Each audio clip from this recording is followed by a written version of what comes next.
Hey everyone, Owen Fox here. Thanks for joining me. As always, I'm just a super busy daddy, so my only main spare time, especially without interruptions or when any of the kids aren't asleep, etc., is when I'm driving. So that's why you may have noticed a lot of my videos are made when I'm driving.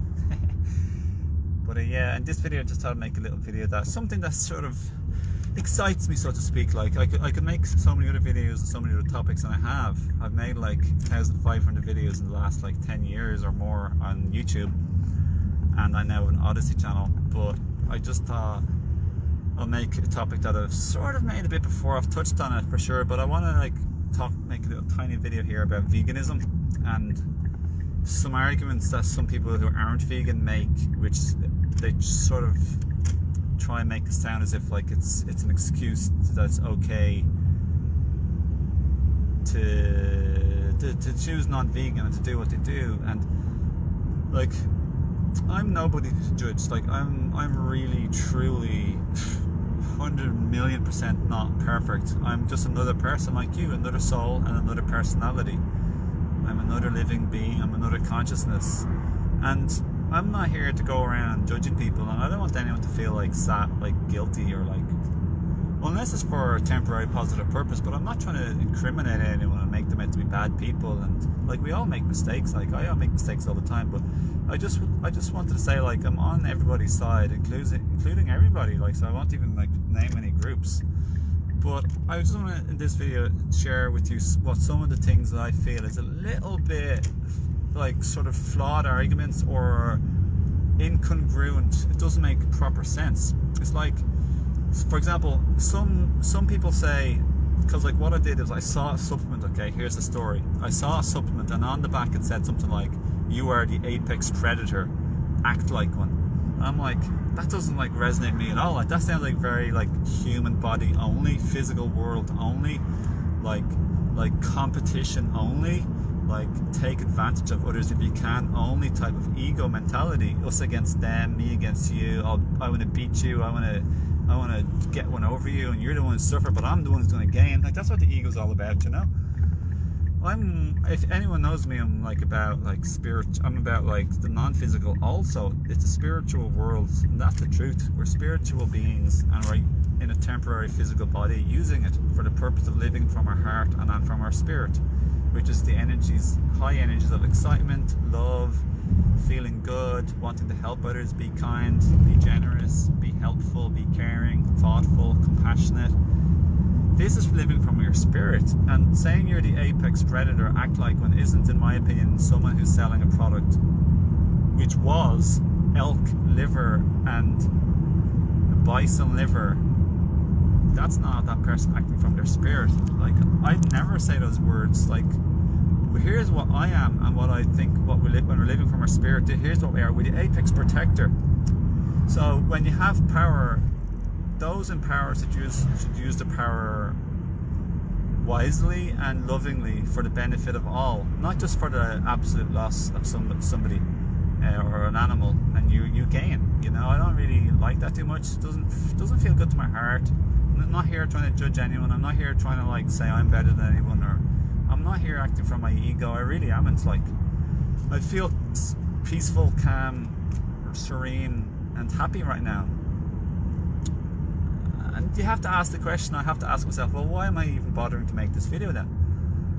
And the reason why I am is because it's the same reason why people aliens who help humanity, or non-physical beings, who you wouldn't even call them an alien, but they aren't human in the physical body on Earth, so they hold a lot in common with an alien or an extraterrestrial.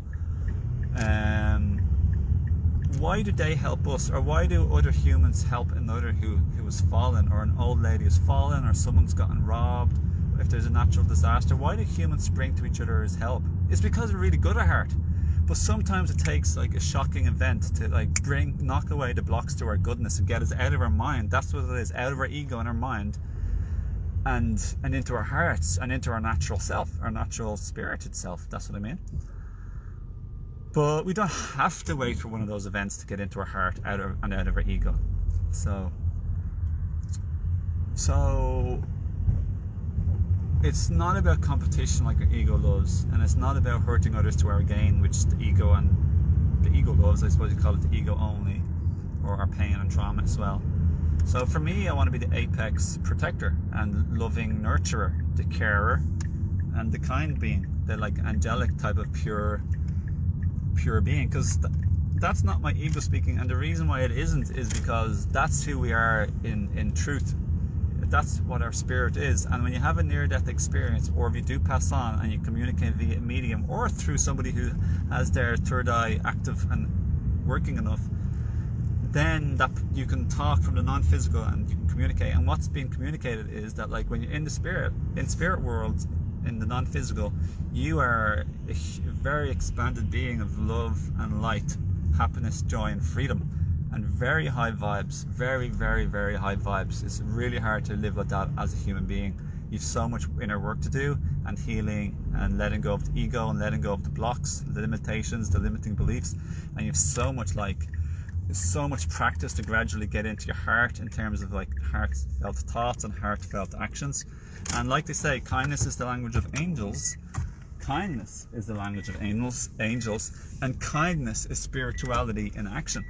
So what did they say? They were loving, gorgeous, caring, thoughtful beings. So that's what I mean. That's why I'm not in my ego saying I want to be like this, because this is just like me saying I want to be who I am in the physical body. I don't have to wait till I die and shed and let go of my human vehicle that I'm using, like my human instrument. I don't have to wait for that till I pass on. I can do it in the physical body.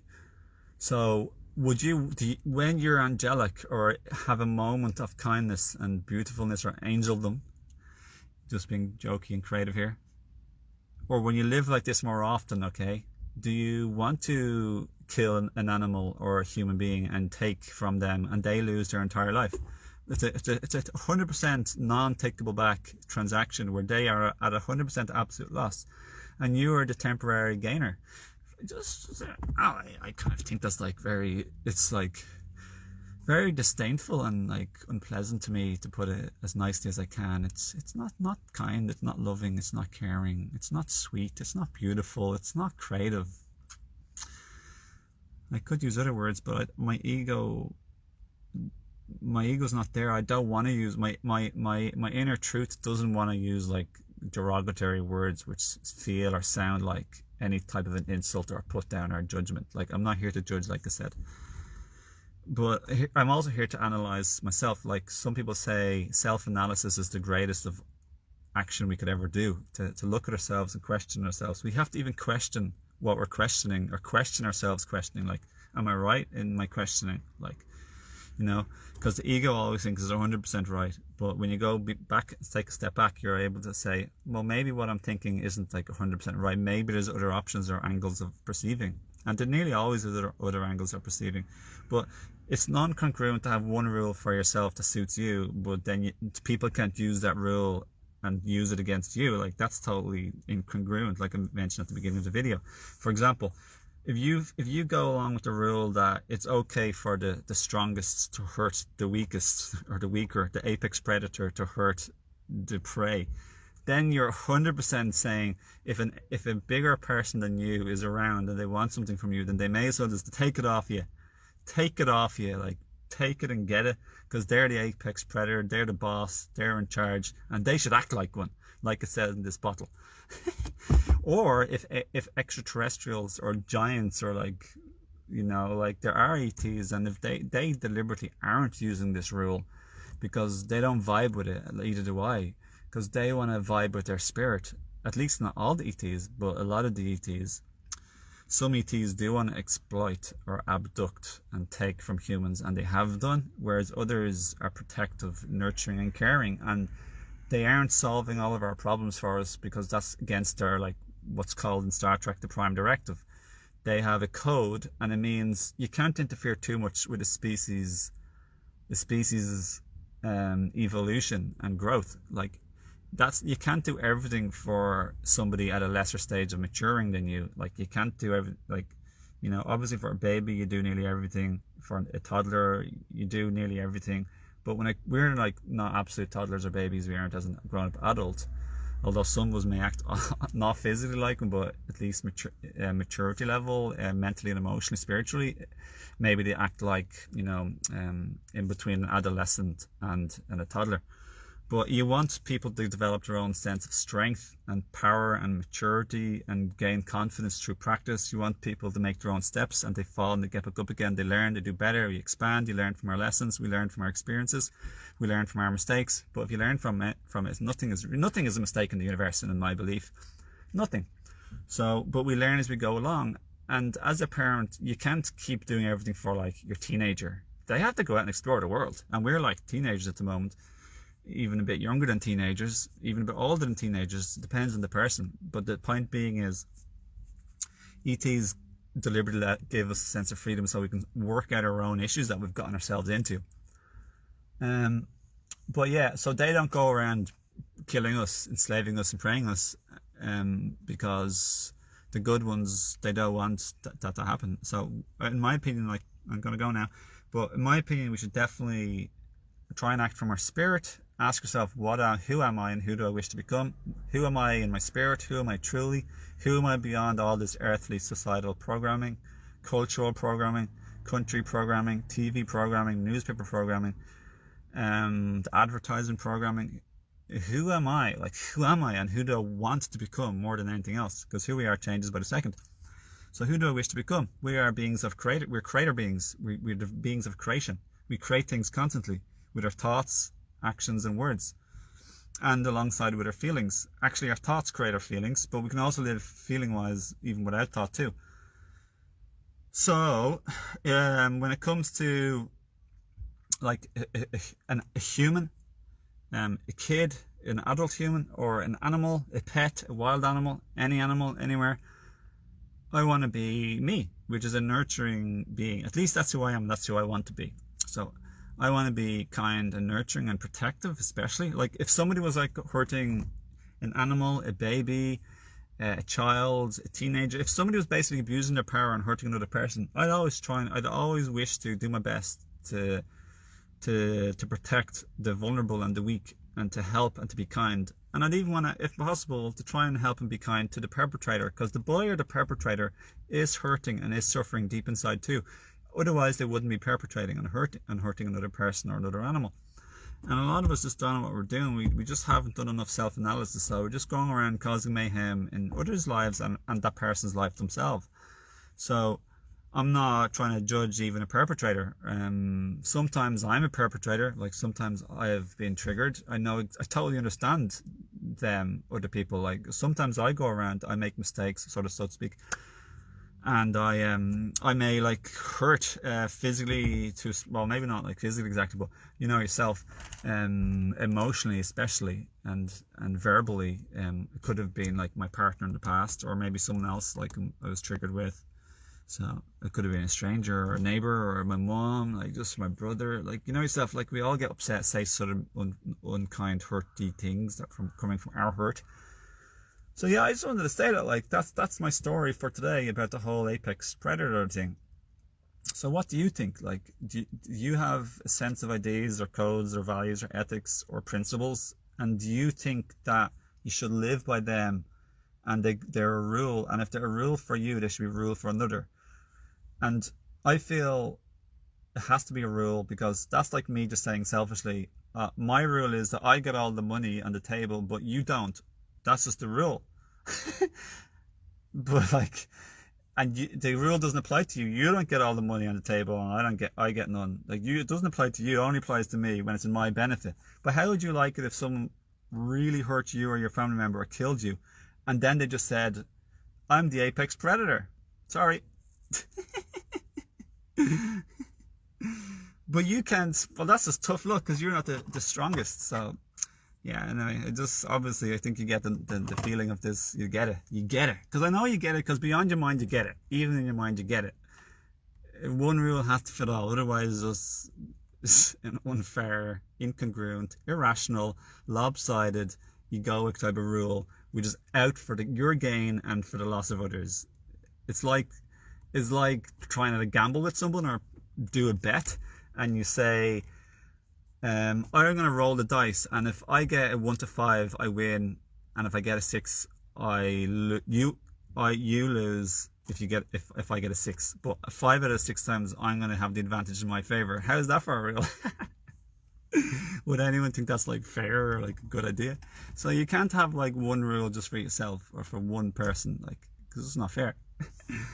You know, like, oh, you have to be kind to me, but I'm not going to be kind to you. Like, how's that for a nice rule? So yeah, a lot of these rules is like, you have to ask yourself the golden rule. Treat others like you'd like to be treated. Would you like someone to have a massively lopsided rule against you, which is in their favor? No, because then you'd be the loser, and you'd totally against unity consciousness, and you'd have to say, well, why don't you care for me? Like, I'm worthwhile. I have value and worth. Like, why aren't I lovable or loving? Why aren't you caring for me? And that's what you have to say. Treat others like to be treated. Like, everyone deserves respect and love and care and protection, especially protection and nurture, because that's what it's all about. When it comes to children and babies, it's all about nurture and protection. That's what you got to supply as a parent. I'm a daddy. I love being a daddy, but I'm also a carer to all, and I'm a nurturer and a protector to all, to a lesser extent than my immediate family. That's why I'm making the video. Anyway, thanks for listening to me talk, everybody. Like, you know, I'll guarantee you this though. There's areas in my life which I'm not being perfect, okay? So I just want you to know that I know that. So I'm not here to act like I'm better or above or know more or better than yous. We all know more in some areas or topics. There's nothing wrong with that. Like, of course, I know more than loads of people, and mechanics. Like, I've got loads of areas where I'm not good at all. To be honest, like mechanics, not amazing at computers. I'm okay. I'm pretty decent because I practiced 20 years, but not really physically like super strong like I used to be. But I know that blew up when I was 20, and since then I've been pretty weakened. Technology, yeah, handyman stuff. Never had the opportunity to learn handyman stuff. Couldn't do plumbing, can't do electrician stuff. I can't do tiling, painting, decorating. Probably painting, but the smell I wouldn't want to do anyway. Yeah, I don't know, but I happen to be good at the whole like non-physical stuff a lot, like the energetical, the subtle stuff like emotions, thoughts, spirituality stuff. I think I'm very good at that. Like, for the most part, I'm very good at that, you know. Anyway, I'm just trying to find my socks because I want to go into the store. I don't really want to go in barefoot this time. I often do, but not this time. I want to just like run in my shoes. You know, I hope this video helped you. Not that you felt judged, but I hope you feel maybe it helped clarify things, and maybe you might have drop an impulse or an inspiration to drop to you, where you want to change things up a little bit to make things a bit fairer, not just to animals, but even to humans too, and how you treat each other. The golden rule.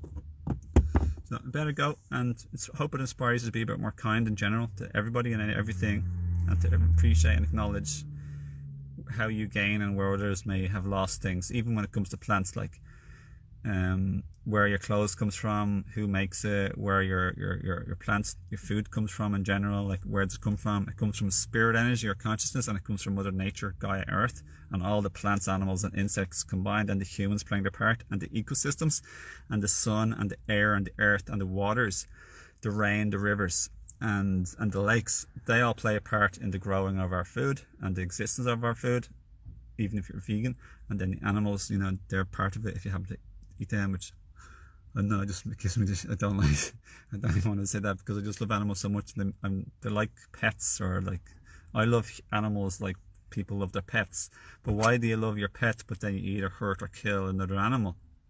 Makes no sense whatsoever. So that's why self-analysis, as Paramahansa Yogananda, a great Indian guru who came to the West, said, self-analysis is probably the most like important, powerful thing you could ever do for yourself and the planet. You got to be able to question yourself and make changes. But, you know, life's short and we're just here to learn, and this is one of the things we're here to learn. So anyway, what else to say? Except I'm going to go run into the store and buy some food. Okay, have a beautiful day, everyone. Thanks for watching and learning, listening, and talking to me, giving out about me when you're watching. Oh, what are you talking about? What are you talking about? Anyway, have a beautiful day. Lots of love. See you again. And feel welcome, as inspired, as the impulses drop to you, to share the video. And thanks for all the jokes, the kindness and support with my mum's passing recently to the Great Spirit. And just thanks for everyone for everything. thanks for everything. I suppose I better go now because I gotta go back to my family. But yeah, thanks. Gotta go. Bye bye. Lots of love.